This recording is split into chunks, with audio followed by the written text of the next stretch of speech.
Hi, I'm Hal Roberts. This is Bridge City News. Here's some of the top stories we've been following. Major collisions on Whoop Up Drive on Highway 3 made life very difficult for thousands in our city who tried to head to the west side on Wednesday night. As Environment Canada issued a heat warning for our region, the city of Lethbridge announced help to keep people cool. And there's been a lot of outrage on social media involving the Toronto Pride Parade. A Toronto criminal defense lawyer explains why. Your nation, your province, your southern Alberta. From the heart of Lethbridge, it's Bridge City News with Hal Roberts. Thanks so much for joining us. If you live on the west side of the city and work in the north or the south side, it was pretty tough trying to get home on Wednesday. A single vehicle collision involving a highway tractor shut down westbound Whoop Up Drive at around 4:40 on Wednesday afternoon.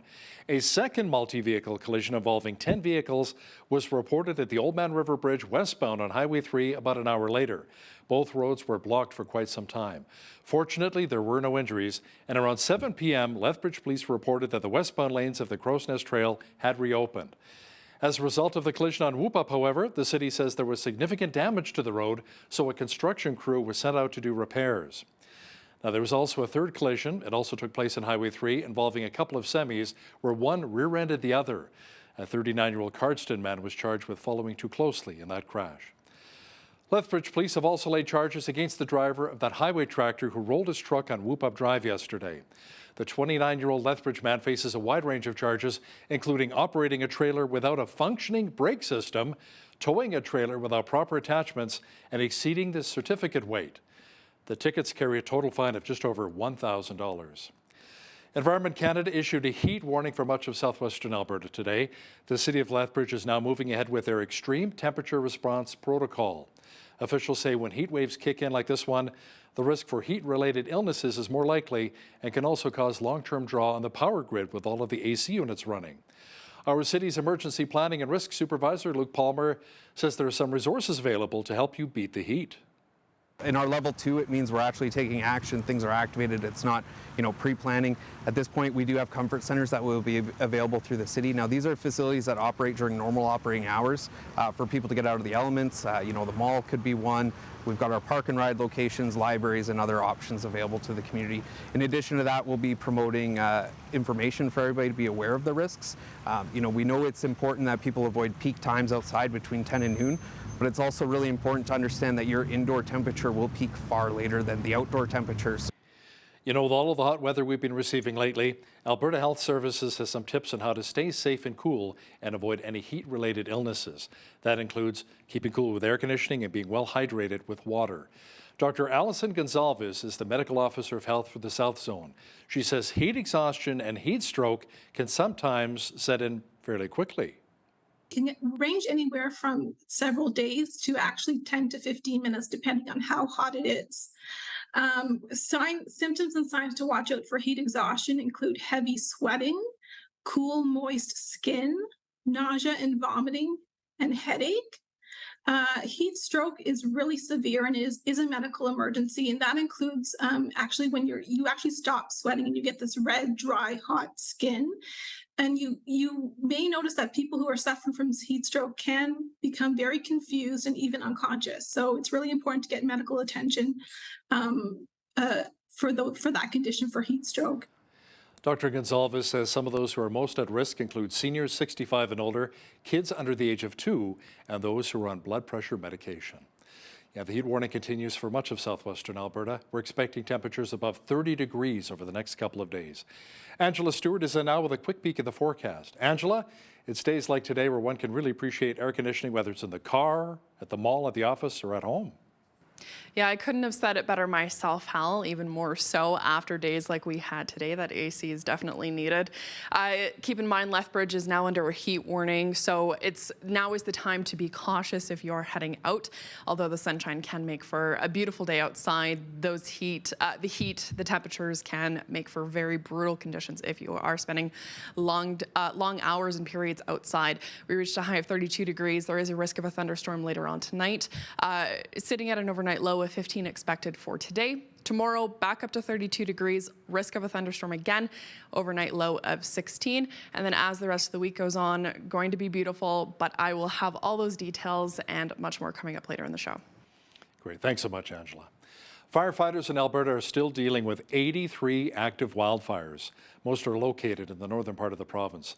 Officials say 29 of those blazes are being held, while 8 are still out of control. So far, Alberta has experienced 712 wildfires this year. The province says 55% of the wildfires were caused by lightning, 14% were human-caused, and 31% are currently under investigation. Fire advisories are in effect right now for both Banff National Park and Athabasca County.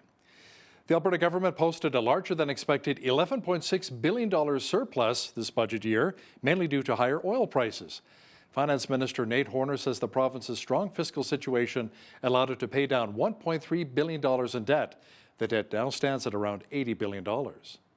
Our improved situation as of last year is allowing us to pay down substantial amounts of debt, reducing the burden on future generations, and is ensuring more money can be put toward vital programs and services in the years and decades ahead. Paying down debt also helps reduce our debt servicing costs, which for 2022-2023 alone were $2.8 billion. We continued to put money in the Alberta Heritage Savings Trust Fund, which I'll speak about further in a moment. Actually, I could speak about that right now. The Alberta Heritage Savings Trust Fund grew by $2.5 billion and now stands at $21.2 billion. The province recently announced that it will be pausing the 13-cent per litre fuel tax until the end of the year. Now, to talk about this in more detail is our province's Affordability and Utilities Minister, Nathan Neudorf, who joins us from Calgary. Nathan, with his second federal carbon tax kicking in, Albertans are appreciating the break at the pumps. What about other help that Albertans can expect the rest of the year to offset the rising cost of living? Well, we're a government very focused on fiscal responsibility. We will be taking quite a number of measures on the affordability file. I'm happy to be able to be the minister and lead on that. We will be looking at a number of issues from housing to utility prices to broadband access, all across the spectrum, making sure that we're laser focused on Albertans and their ever-changing needs and their everyday needs, and making sure that affordability is top of mind and we're actually getting results for them. Now, part of your new portfolio is that you're also the vice chair of the Treasury Board. What does that entail? As you may realize, Hal, Treasury Board is responsible for approving all the fiscal actions taken by the government. That means every ministry, their plans go to Treasury Board for approval. And as vice chair, I will be taking those meetings if the finance minister, Nate Horner, is unavailable.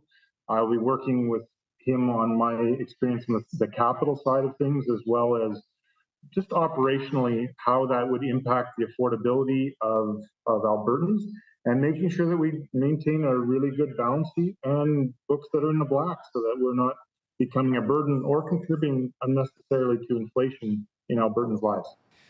Thanks so much for your time today, Nathan. That was Alberta Affordability and Utilities Minister Nathan Neudorf, who's also the vice chair of the Alberta Treasury Board, and he joined us from Calgary.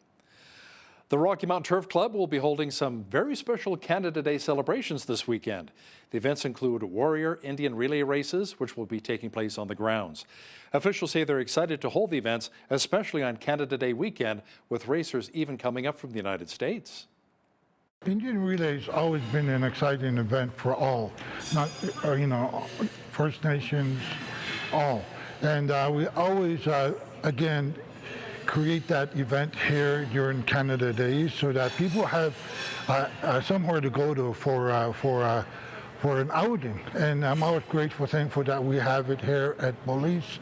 I know there are other places, but we do our best to promote, encourage, and support teams to come out. We're feeling pretty good. We've been coming out to practice here at the track, and we're really getting excited to come and race. We're going to have some really good teams, like from the United States and from Alberta, and there might be some from Saskatchewan. But we're really excited to come and race these guys. Like last year, we raced them, and we had a really good race. We ran in the rain, and it was really, really raining last year. But that really, it really got the teams prepared for the races running in the rain. Looks like a lot of fun. The races will be taking place Saturday and Sunday, and admission is free for the public. The Lethbridge and District Exhibition and Farm Credit Canada have joined forces with local food banks to help drive away hunger in our city. The Drive Away Hunger campaign aims to eradicate the food shortage in Lethbridge by tapping into the Lethbridge Farmers Market. Video journalist Micah Quinn has the details.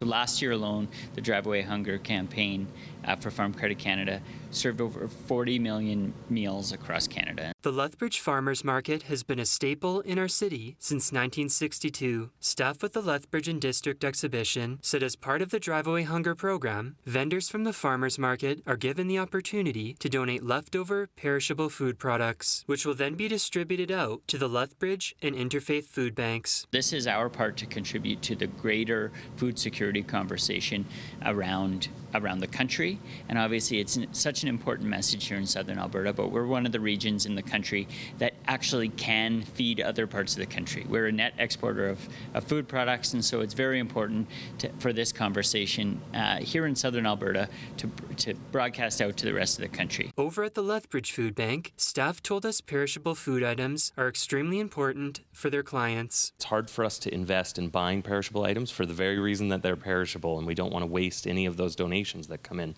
So having donations come in directly for and as perishable items like that are great, because really, as we all know, it's one of the more expensive things to do with going to get food and going to the grocery store. So if we can help our clients alleviate that, it opens up room for them to take care of more important needs, health issues, things like that, where perishable items don't normally seem like that important for us. They can really go a long way for our clients. The Lethbridge Farmers Market runs every Saturday from 8 a.m. to 1 p.m. in the North Pavilion of the Lethbridge and District Exhibition. For more information on the Lethbridge Farmers Market, you can visit their website. For Bridge City News, I'm Micah Quinn. Nice looking shirt that Mike had on there. Joey Ambrosi is a nature writer. He's written books on hiking and fishing in the beautiful Canadian Rockies. Ambrosi says when heading out to the backcountry, a really important tool to take with you is bear spray.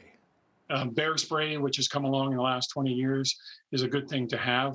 The thing to remember with bear spray, I learned at a course, it's good from about 2 to 5 feet away. So it's a last resort. I've heard stories of people who think bear spray is like mosquito spray and you put it on yourself and you spray yourself with pepper spray, but that's not the way that works. And if you're spraying something that's 20 or 30 feet away, it probably blows away in the wind and doesn't do anything. It's kind of a last resort.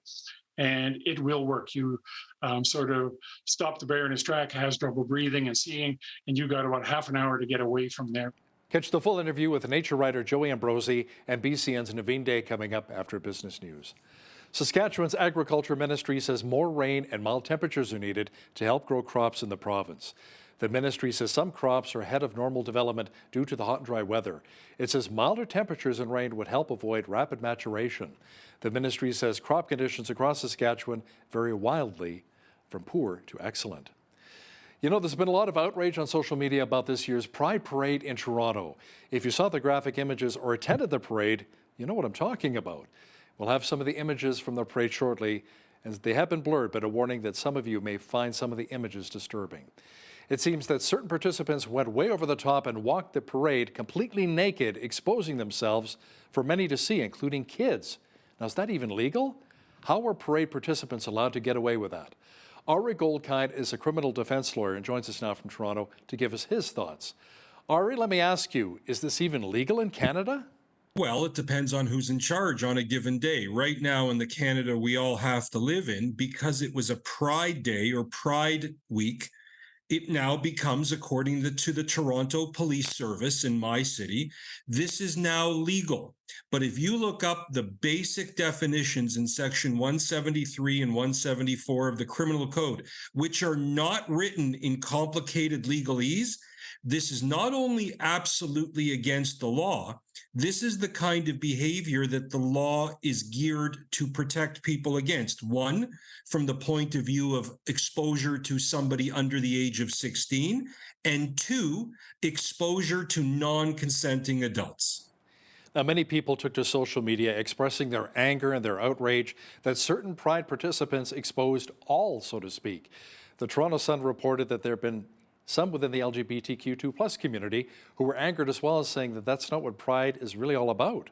That's a really interesting talking point. I talk about that a lot in my political life too, that there really seems to be a disconnect between two segments of the LGB, and then you add in the T to that community, of just how much involvement there is in a desire to expose all kinds of lifestyles. And I'm not commenting on them. I'm a live and let live person.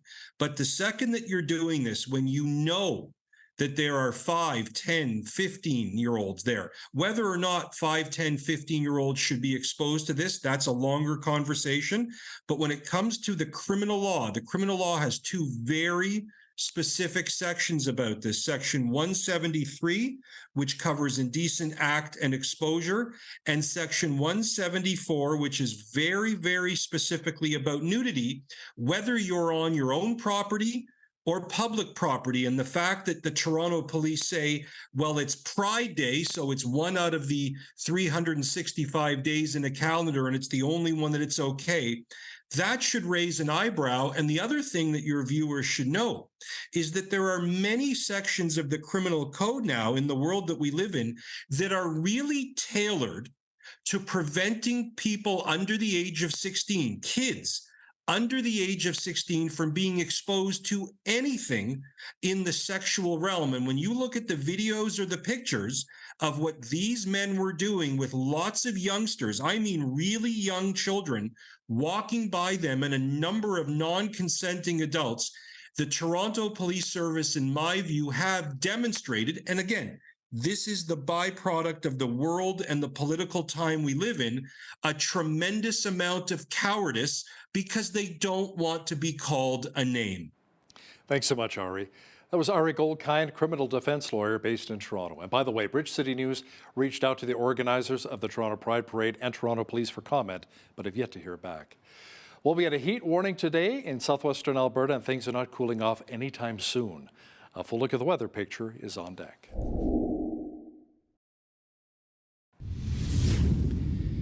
Environment Canada issued a heat warning for Lethbridge today. Angela Stewart is now with a full look at the weather picture. Angela, it's a great time to stay hydrated, along with making sure you have lots of sunscreen and a hat.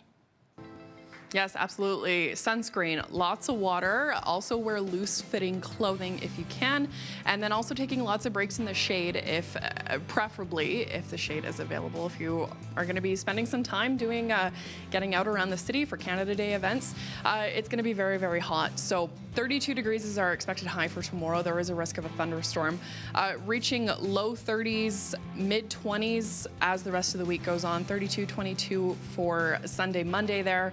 And then midweek next week, Tuesday, Wednesday, 2024. So a slight cool down, if you will. Our average high for this time of year is 24 degrees. Our average low is 10. Highest temperature was 34 degrees, recorded back in 1984. 4 degrees back in 1987. Our sun rose at 5:27 this morning, expected to set at 9:43. That'll put us at about 16 hours and exactly 16 minutes of daylight today. Okay, temperatures across the country for Friday now. Vancouver, Victoria, 23 expected, going to be feeling about a little cooler near the water. There's also some wind kind of expected near the Juan de Fuca Strait, gusting up to about 60 km. Edmonton, Calgary, both risk of a thunderstorm, and there's also heat warnings for both areas there, so keep those tips in mind that I mentioned for tomorrow. 29, 28 for Edmonton and Calgary. Saskatchewan now, risk of a thunderstorm in Saskatoon, but it's still going to be very, very hot. That humidex in Regina is going to be making things feel more like sitting around 32 degrees, lots of sunshine. And Winnipeg, same deal, kind of humid temperatures, lots of sunshine. So beat the heat if you can, if whatever is accessible for you in those areas. To the central part of the country now, this is kind of where we're seeing more wet or cool conditions. There's a risk of a thunderstorm in Ottawa and both in Toronto. There's also a smog warning for Montreal, so that's going to be kind of making the poorer air quality, if you will, in Montreal.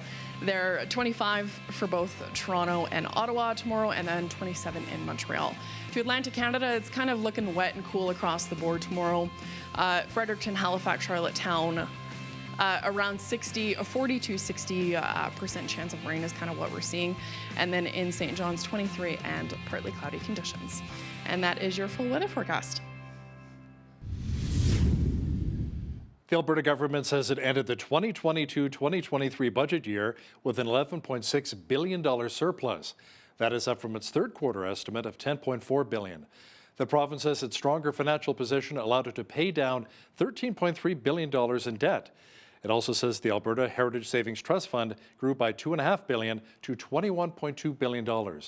Revenues came in at $76.1 billion, which is $13.5 billion more than expected. Officials say it was mainly due to non-renewable resources and tax revenues.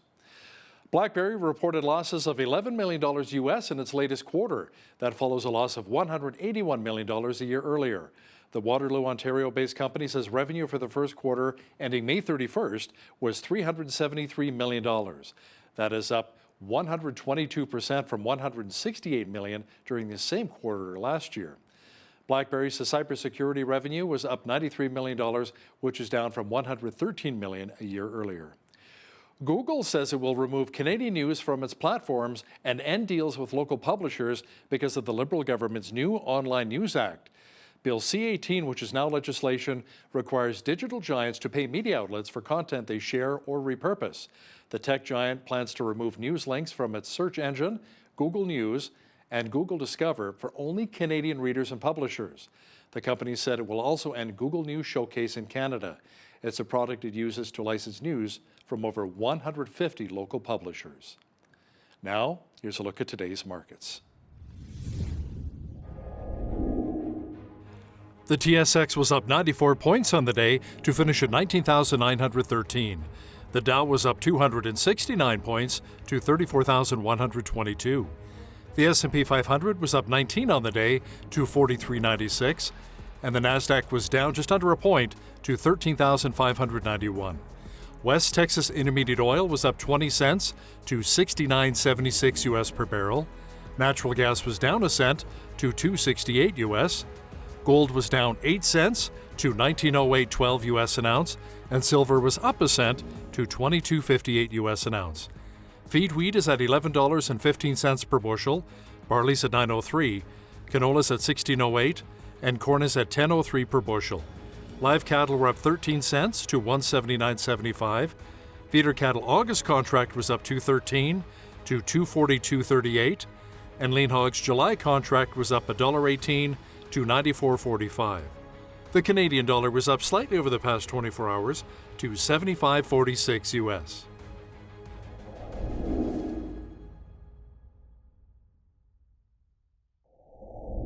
Recapping one of our top stories, Lethbridge police have laid charges against the driver of a highway tractor who rolled his truck on Whoop Up Drive yesterday. The 29-year-old Lethbridge man faces a wide range of charges, including operating a trailer without a functioning brake system, towing a trailer without proper attachments, and exceeding the certificate weight. The tickets carry a total fine of just over $1,000. Joey Ambrosi is a nature writer who's written a number of books on hiking and fishing in the Canadian Rockies. He'll share some of his adventures with us in a conversation with BCN's Naveen Day shortly. If you see news happening in your community, be sure to drop us an email at info@bridgecitynews.ca. We'd love to hear from you.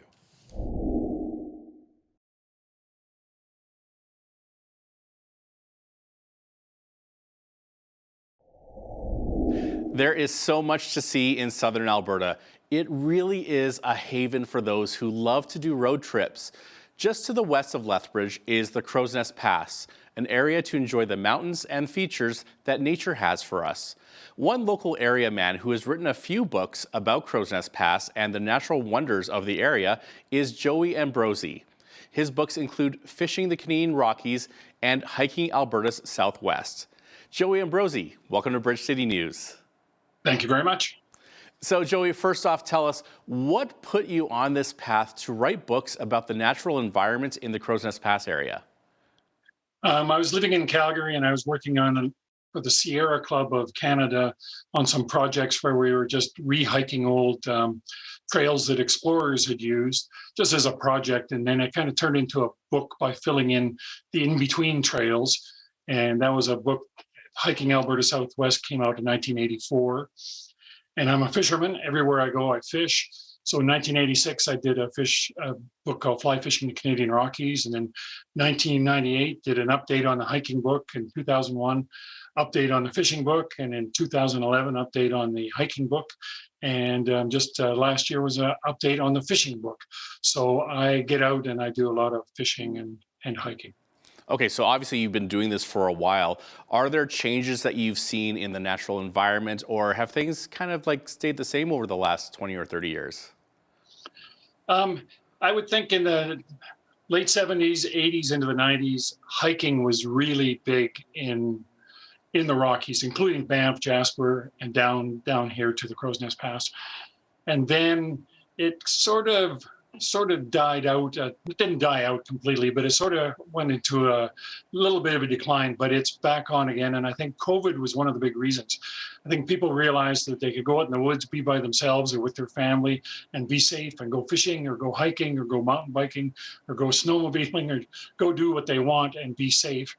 And then I think in that way, a lot of people, Crow's Nest Pass especially, was new to them. So they came out here and they found one or two trails they liked, and they realized, wow, there's still another 40 or 50 trails that I haven't hiked yet. So they come out here regularly.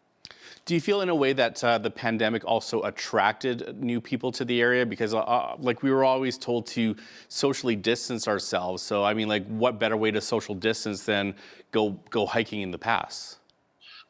Yeah, part of it was people weren't supposed to go into British Columbia, and of course from there they go down to Montana. Crow's Nest Pass has always been a thoroughfare. People drive by on the highway and very few people stop. But when the restrictions were in, you still could go to BC, but it had to be for a specific reason.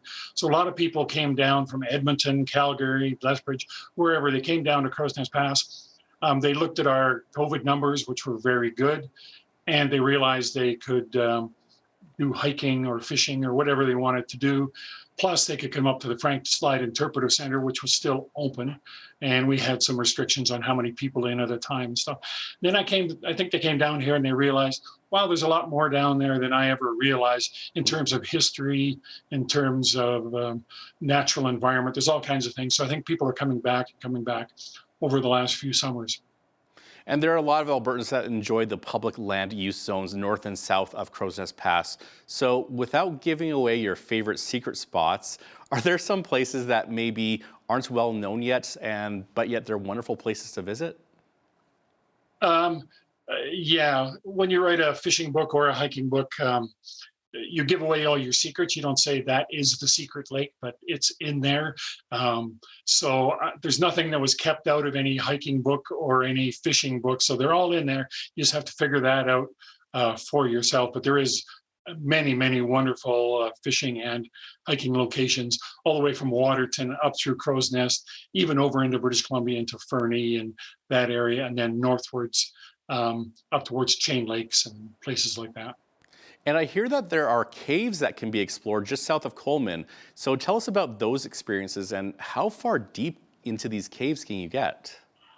To get into the main caves, you don't want to go in there unless you actually know what you're doing. So I'm not going to say where those ones are. You can go to the Environment Department and you can talk about, some of them are locked.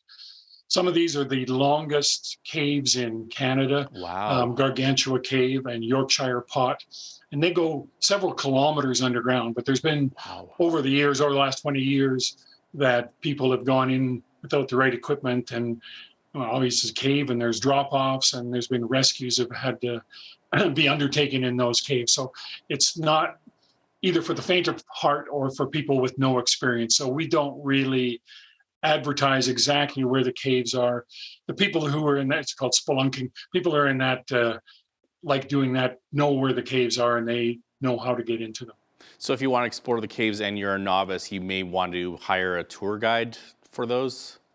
It's not even tour guide. You'd probably have to find somebody in the caving community who would be interested in taking you in on that. Now, your first book, Fishing the Canadian Rockies, has been a popular one. What really caused you to want to put pen to paper about fishing in Alberta's mountains? It's actually, it covers a lot of area. It goes from the American border to the north end of Jasper on both the BC and Alberta side. So it's about 1,100 lakes and rivers. I've been to almost 1,000 of them, I think, over the years. It started that when I was a child. I grew up in Invermere, British Columbia, and we fished every weekend with my mom and dad when I was a kid. Then I moved to Calgary, and so I did a lot in Banff and Jasper, and then later moved to the Crow's Nest Pass. And then just after a while, you realize, wow, I've covered all this area. If I take maybe one summer and fill in all the blank spots that I haven't been to, I do have enough for a book. So there was never an intention at the beginning to write a book. It was intention to go fishing. So I always have to tell my wife that I'm going to do some research.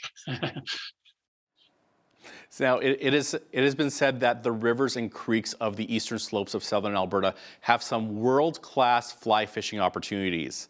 Are there still creeks or rivers that stand out to you as excellent spots to go fly fishing or even regular cast fishing? Yeah, both. I'm a fly fisherman myself. In this area, obviously, the Crow's Nest River is outstanding, and they've got new regulations, a lot more catch and release, so the fish get put back in the water, and you can catch them again, and they get bigger and bigger. So it's world class. A lot of the smaller streams are just fun. There's lots of fish to take children up, and you catch fish in a lot of the tributaries of the Crow's Nest River, but it's the main one here. Also, if you go a little bit to the south, the Castle and West Castle rivers, and a little bit to the north, the Old Man River. And all three of those go into the Old Man Dam, but those three are outstanding fly fishing rivers. Can you talk about the different times of spring, summer, and fall where certain regions may be better for fishing than others? And are there certain areas that maybe you recommend in July and August versus early spring or September or October? Yeah, obviously all the lakes freeze over here. So there is ice fishing. I'm not an ice fisherman, but there's a few lakes where you can ice fish. In the spring, when the ice goes off, it's usually pretty good fishing in most of the lakes around here. Early season, when it gets too warm, the fish tend to go deeper because it's cooler water down below. So the lakes that work better in the hot seasons are the deeper lakes, but you have to usually have a boat or something to get out there and fish a little bit deeper. The fall, they start to come back up again, and good fishing in the fall. So spring and fall are the best times. Summer, you still catch fish around there. There's lots of lakes where you catch lots of fish. Now, I think one of the features of southwestern Alberta is we can get into places where cell phones don't always work or may be unreliable. And that may be part of the attraction of spending time in the wildlands of our province. But what are some of the safety things that hikers and adventurers or explorers should keep in mind when they're out in the backcountry or the public land use zones? Sure. One thing in the Crow's Nest Pass is there is a lot of old discontinued roads. So a lot of times you're hiking on roads and it's fairly easy to follow. If you get off the roads, usually there's not much of a trail. If you're down in Waterton National Park, they have very good trails with trailheads and tells you how far you're going and how long it's going to take to get there and that kind of thing. In this area, the main things probably you have to watch out for is sort of the natural hazards in terms of crossing large rivers. When there's high water, you better know what you're doing. You should be able to read a map because your GPS system probably won't work out where you are. The other thing, obviously, is bears. Bears, should be a lot of respect for bears, grizzly and black bear. I've seen hundreds of bears in my time, black and grizzly. And I never cougars had too? Pardon? And cougars too? I have seen cougars, but not in the backcountry. I've seen them driving out to go to a hike. Cougars are very nocturnal and quite difficult to see in the backcountry. Bears, a little more, but the further you get away from human activity, the more they act like they're supposed to, and they run away when they see you. If they're in towns and around garbage and that's their food source, they're very protective of that. So the good thing is experience. You can't always get the experience right away, so there's a lot of really good books on bear behavior and what to do. Bear spray, which has come along in the last 20 years, is a good thing to have. The thing to remember with bear spray, I learned at a course, it's good from about 2 to 5 feet away. So it's a last resort.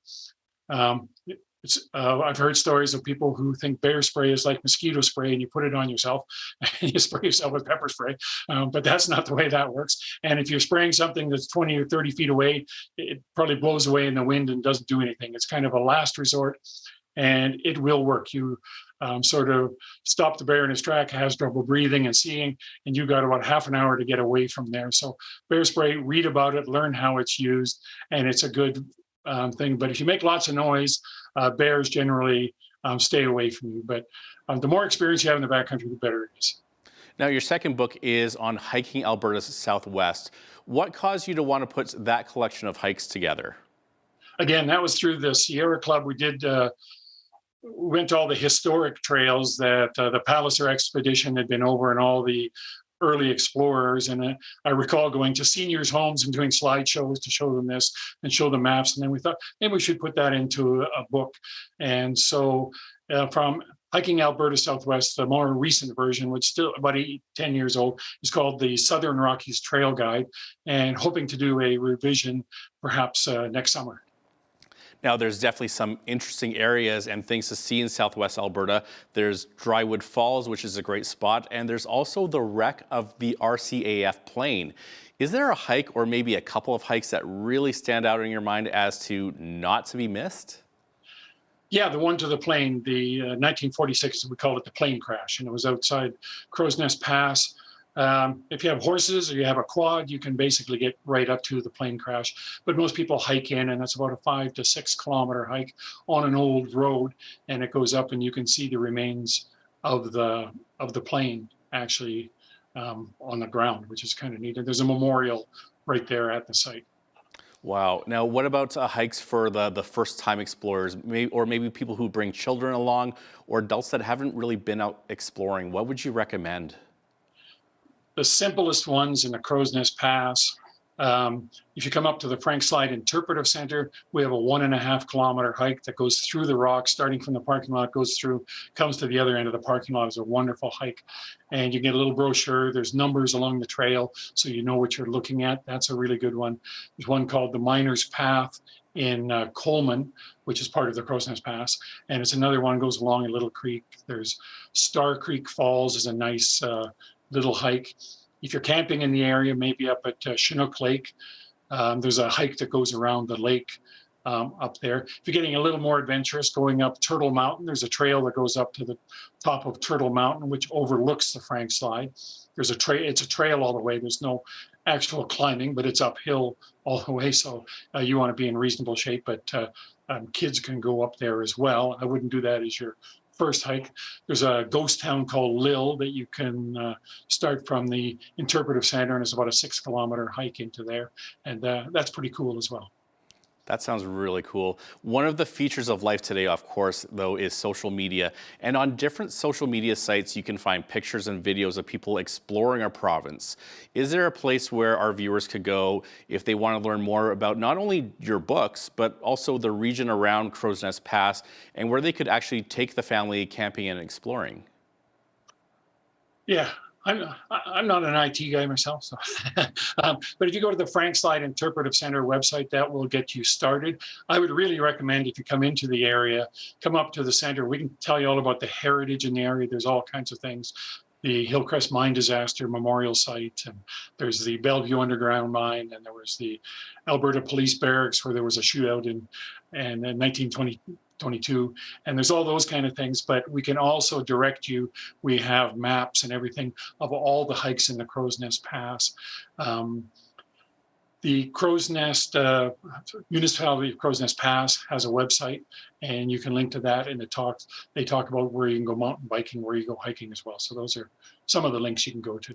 So at the Frank Slide Interpretive Center, you see a lot of like first-time visitors to the area, and there's resources for them to go hiking or go exploring or check out different mountains or different attractions then. Absolutely. Most of our staff hikes and does everything. So it's earlier in the spring when the snow is just melting, we can tell you which trails still have snow on them and which ones don't. But we get not only first timers, get returning people who've hiked a hike or two and want to know what's a little bit more challenging, or where can I go next, or I want to see a nice lake, or I want to see a nice waterfall, all those kind of things. Well, Joey, that is all the time we have for today. We thank you so much for joining us and telling us all about what you can explore in the Crow's Nest Pass. My pleasure.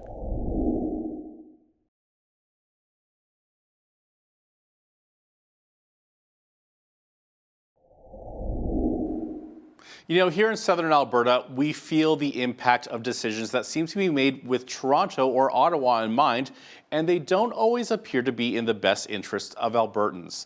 There are policy groups across our country working to improve life for all Canadians through research and the communication of sound policy ideas. Joining me to talk more about his recent visit to Lethbridge is Michael Van Pelt. He's the president and CEO of Cardis. Mr. Van Pelt, welcome to Bridge City News.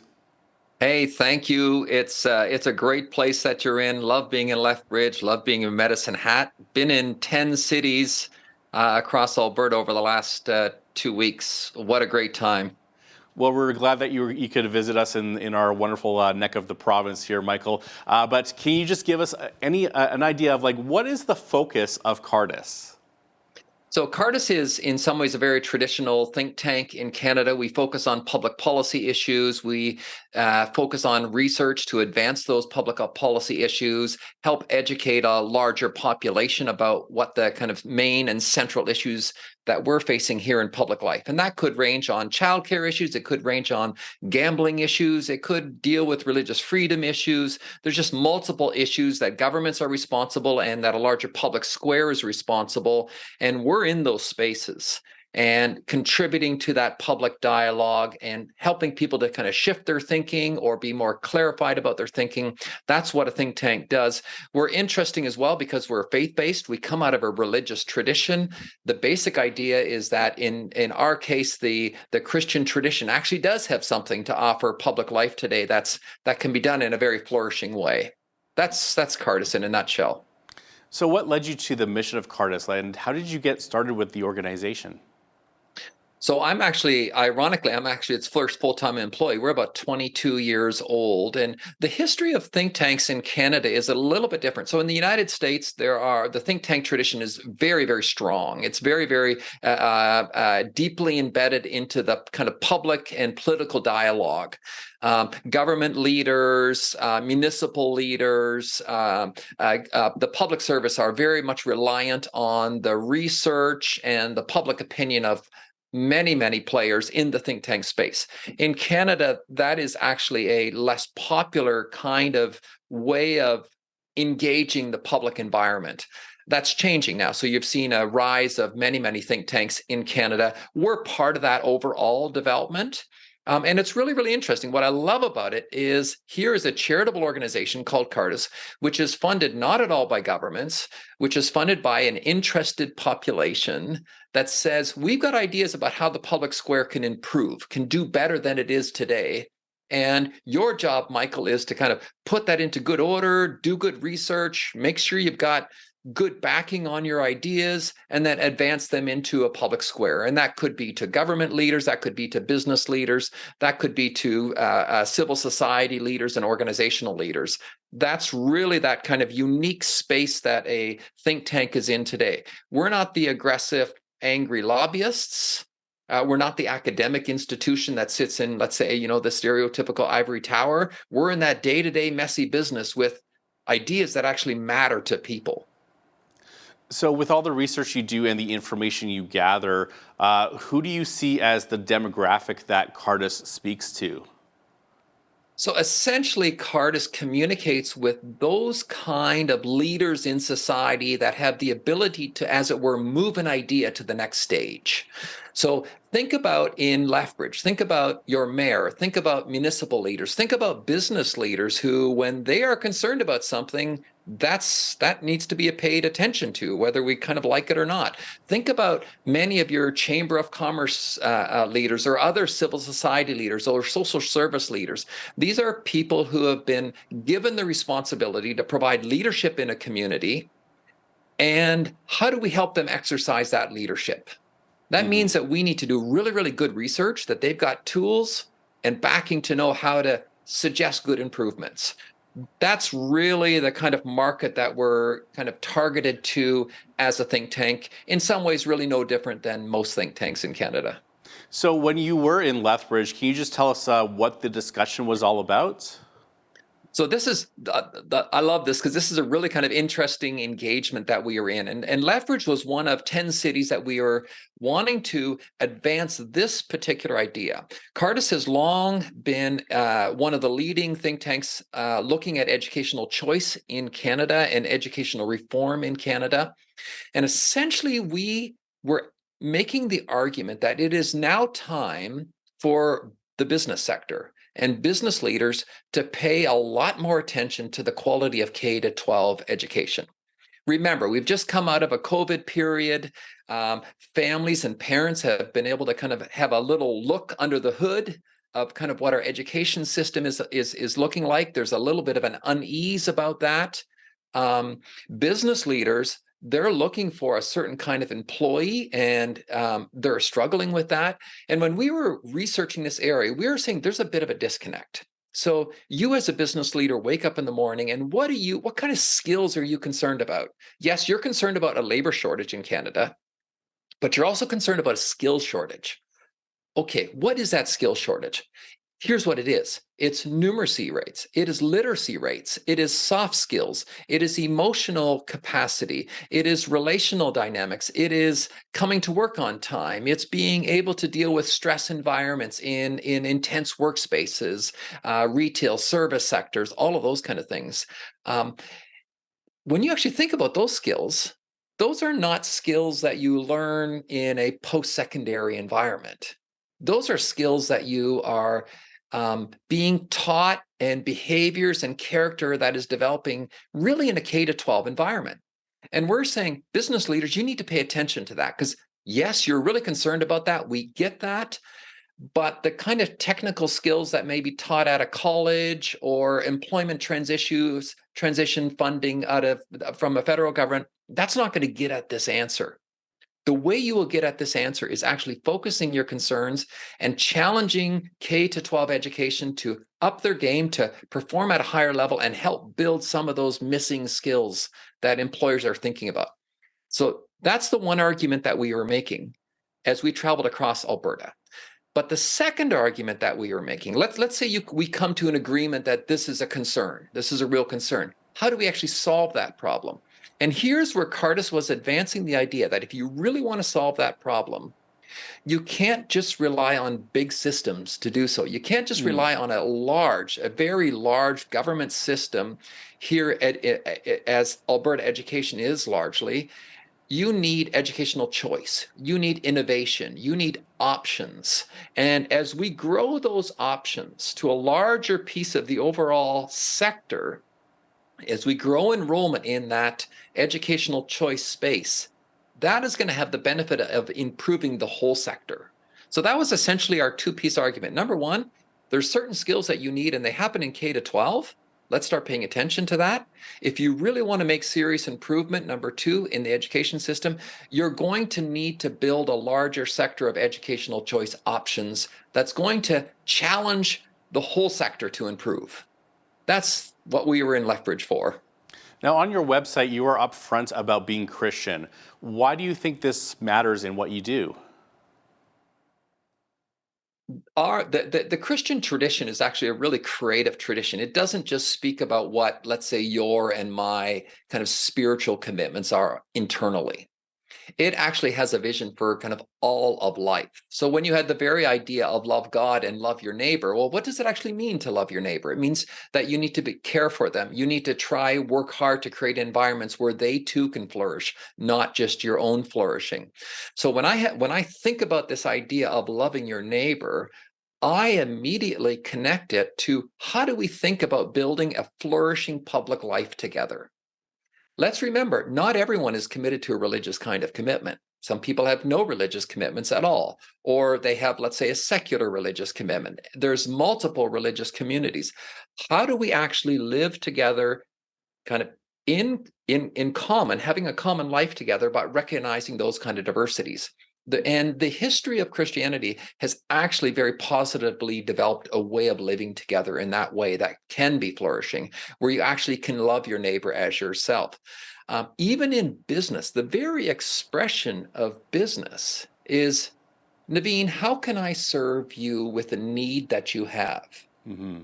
when you think about that, that's not actually a motive for profit. That is a motive for service. So even at a business level, the primary interest is what I would call nearly a religious impulse. How do I love my neighbor as myself? And the way I do that is when Naveen has a need, I can help you. How can I serve you? Just even think about the language. So that was just an illustration about how connected our religious commitment is to the day-to-day life of public life and how flourishing that can be. And many religious groups have schools to educate their children, so that obviously, like, there is some choice. Can you talk about your opinion on choice in education? Like, should we have choice, or like, should education be one size fits all? It's a great question. Let's look at a little bit of the data in Alberta. That will help us. So right now, basically, you have about approximately 10.5% of the school enrollment in Alberta that is represented in what I call independent school environments. Those are non-government school environments. So they could include faith-based schools, they could include charter schools, they could include, let's say, a Montessori school, they could include some of the elite schools, or they could include homeschooling. The rest, the 89.5%, really is made up of 3 government-run systems: the public system, the Catholic system, and the Francophone system. And what I'm kind of arguing is that 10.5 probably in Alberta should grow to kind of 25% of overall enrollment. But yes, inside of those independent schools, that educational choice space gives opportunity not just for religious communities to educate as they see consistent with their religious tradition. That's been thankfully a longstanding privilege in Alberta, but that can also grow into specific curricular kind of interests or pedagogical approaches. Just for example, the rise of STEM here in Alberta. You've seen a number of the charter schools being focused on science, technology, engineering, and math as a priority in their education system. So it's not just the religious diversity that we want to respect. We do want to do that, and we want to encourage that. That is actually a good, not a negative. But there are many other ways of educating. And in an environment where the world is changing so fast, we need innovation and creativity in how we educate. And our argument is let the parents actually kind of generate that and kind of animate it and see where that goes. So you feel that competition in education won't necessarily decrease the quality of public education. Would it perhaps improve it? You use the word competition, and let's go for that. But let's remember that's a bit of an economic term. I would actually go just diverse options. When you have diversity and people can see many different ways of doing things, that can animate improvement elsewhere. So I'll give you an example. When you saw in Alberta the first kind of conversations around charter schools, thinking about how to do STEM in a different way in a K-12 environment, that prompted a whole other discussion among some of the government schools about how they could actually deliver those goods as well. And I go, bingo, that's wonderful. That's where you have a situation where a smaller body was doing something really, really creative, and it was duplicated in larger environments. Big systems have harder times doing innovative things. The same is in business. When you have really big companies, they oftentimes they don't have the kind of nimble character of smaller, kind of more innovative companies. Same principle here. So I think it's actually a good, and many people are concerned that if you grow a independent sector or an educational choice, it is going to kind of challenge the larger government system. Actually, the reverse is true. Oh. And we need to start thinking about that and not be fearful of it. So don't blow up the system.